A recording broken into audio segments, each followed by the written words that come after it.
So who is this Tracie Irvine anyway? Where does she come from? What does she do? What is she like? So let me answer some of the questions that people have asked me over the years. To begin with, my short little background story, which I could go very long on, but I'll make it short. I spent several years. What got me into the industry was a deep depression, in the sense of I'm not someone who would ever commit suicide because I have seen the pain that it causes the people that are left behind. So no matter how much pain I was in, I could never bring myself to end my life and cause those that love me to feel guilty or wonder what, if they could have stopped me, or just all those pains that come with it.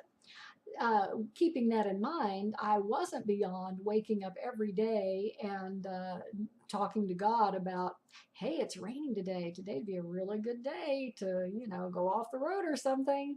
Every time I'd have some little health issue, I think, maybe it's cancer. Maybe I've got some bad disease, and that's how I'll go. Kind of blows some of people's theories way out the window about what you focus on, you get sometimes, because there must have been something in the background of my mind that had hope, because I hung on. And probably, in all honesty, get to know me here, it had to do with my faith in God. I really did believe God had a purpose for my life. I just didn't understand, because I was in the place of blaming rather than taking on what I was doing to myself. I didn't understand why life had to suck so bad. Then I discovered it wasn't that life sucked so bad, it was what I was doing in my head that caused me to perceive my life to suck. So therein lay the solution for how I got into this business, so to speak. I hate to call it a business because really it's a life. How did I get into this life that I love so much?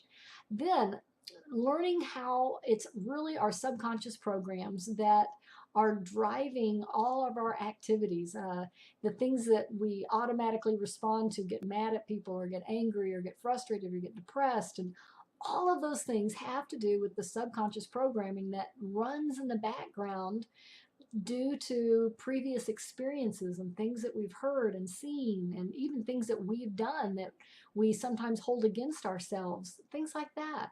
So coming to an understanding of that, and then being able to go in and reprogram the subconscious to shift my perception of things that have happened to me in the past, and things that I've done in the past, and things that have been said in the past, and being able to just change my whole life and turn my whole life around. And now I am just an inspirational person that finds complete joy in inspiring people and helping people shift their perceptions of what's going on, and help them evaluate and understand, why is it that they have this habit?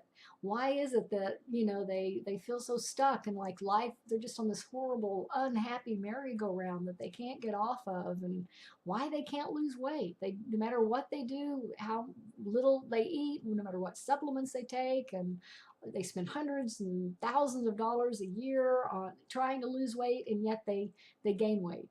Things like that. Why is it? And it's all what's going on in our subconscious. So that is the background for how I got into this. And I just got so excited about how my life changed. It was like, this is it. This is what I want to do for the rest of my days. And we are so excited about how it changes lives. People that have been in incest and all kinds of stuff, drug addicts and all of that, and how we are so able to just, in days and weeks sometimes, flip what's going on inside of them, and then it's a matter of just helping them maintain and get rid of more programs, and it just changes their life. So we've actually created a nonprofit organization, so that we can go into areas where there's been tsunamis or tribal warfare, and major women who've been sex trafficked, and boys and men that have been sex trafficked, things like that, and helping them and training teams to care for these people. So that is that background. So, and then other people are like, so what do you like? What kind of things do you do in your off time? Well, I happen to live in one of the most beautiful places in the world, in my opinion. It's a little tiny place in Arkansas, and even my own daughter thinks Arkansas must be backwards whenever we have tornadoes and stuff. When we first moved here from Texas, my daughter called, wanted to make sure I knew there was a tornado in my area, because she thought maybe we didn't have emergency warning system. No, Arkansas is not all that backwards. I teased her and said, yeah, somebody runs down the street with a cowbell, let me know. So we live in a beautiful area, according to me. We all have our different likes and dislikes, and we live in the mountains, and it is gorgeous weather almost year round. In my opinion, yes, there's warmer days and there's colder days, there's snow days, but I like the variety. Now, my very favorite place to be is on the beach in Shell Beach, California, where my husband's from. So whenever through our routine with my living free technique, I do something called the happy place. And my happy place is on the beach at Shell Beach. There's this little area when you go down the stairs and you go around all the rocks, and most people don't climb over rocks and around rocks and stuff, and you can only do it at low tide anyway, and get over to this one area. So it's typically pretty private. People will come and bring their kids and play in the water and stuff, but usually when we're there during the day or whatever, people are at work and stuff, and it's just magical for me to sit on warm sand in the sunshine, but the weather there is so cool and that you don't get hot and sweaty. So that's my happy place. So that's my number one happy place. Number two happy place is at the end of my street at a lake. It's a little tiny lake that, very tiny lake. That is because it's a community that has a POA, so that you have to live in the town and pay dues in order to have lake use, and so it's not overwhelmed with public people, and so that makes it nice. You go down the street and just sit there, and sometimes my husband will take our laptops and just work from the lake. So that's my number two place.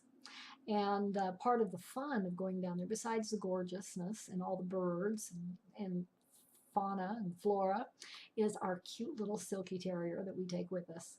And she's kind of goofy because she just likes to sit and stare at the trees for the most part. And then she loves chasing the little tiny fish that are at the water's edge. She'll go down there and she'll just hop around and chase all the little fish and stuff like that. So those are the things that make me happy. Now, I mentioned in there, I think, my husband, that we like to go down there. He is the love of my life and has been since 1980. So rather than putting a year on here and then 3 or 4 years down the road, someone sees this and they think we haven't been married that long. We got married in 1980, and we just have the most amazing relationship. And the funniest or the best thing about my husband is he's so funny. He just is naturally funny. That's all I can say. So my theory is that he's 8 years older than me, so there is a possibility that he would go first. But if I go first, then I know that I will die laughing no matter what my circumstances, because he would be right there keeping me laughing. He is just, there is not a day go by that he is not funny. And he doesn't try. I mean, yeah, sometimes he tries because he just enjoys it too. But he just is. These things fly out of his mouth. He makes rhyming songs out of things. And he's just a joy. And he loves me and adores me. And I love him and adore him. And we love and respect each other. It's just such a blessing to be happily married. And so that's my life. I do have a daughter that lives in Texas, and at this moment in time has 3 kids, and is married to an Englishman from England, obviously, and I think the London area, but I'm not real sure. I'm not real good with my geography and stuff. He told me some little town that he's from, and I think one time I looked it up and it was near London. And he is a darling and absolutely loves our grandkids, and I love his accent. And so that is that. Let's see, anything else? Food. Some people think because I have a no diet method program that must mean that I'm not really too into food. Wrong. I don't know that a week can go by without me having pizza. I mean, I could go by. I'm obviously do not have addictions, thanks to my program, but it doesn't mean that I don't have desires. And it doesn't mean that if I go a week without pizza, that I don't go, wow, I didn't have pizza last week. You know, I got to get some pizza this week. So I do like pizza. I like to get the thin crust with usually a Mediterranean style. I love sun-dried tomatoes. So if I buy one of those thin crust pizzas that usually don't have a lot of cheese because grease kind of grosses me out. I've programmed myself that grease is bad, and so grease makes my stomach turn. I could change it if I ever wanted to, thanks to my program. But at this moment in time, my association with grease is not good.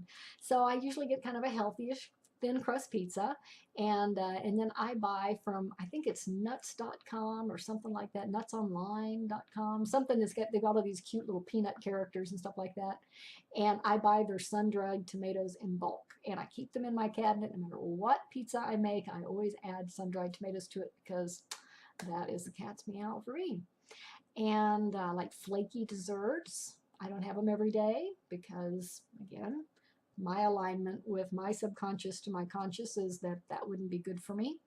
But I do make sure that if I go somewhere and there's a dessert buffet or something like that, I usually look for the fluffy, crispy-ish, croissant-like or flaky, not real sickening sweet desserts. So those are the desserts that I like.